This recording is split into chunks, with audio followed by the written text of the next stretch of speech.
Бачкайте, аз да ти обясня какво бачкате. Колко дена има в годината, или Кочо? Колко дена има в една календарна година, а? 365, така.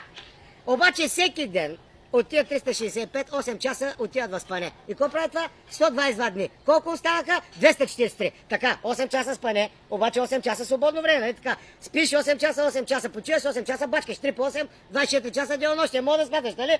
И какво стана тя? Останаха 121 ден, така. Обаче тук има един такъв момент, не го забравяй. 52 недели има всяка една година. И ви почивате, нали?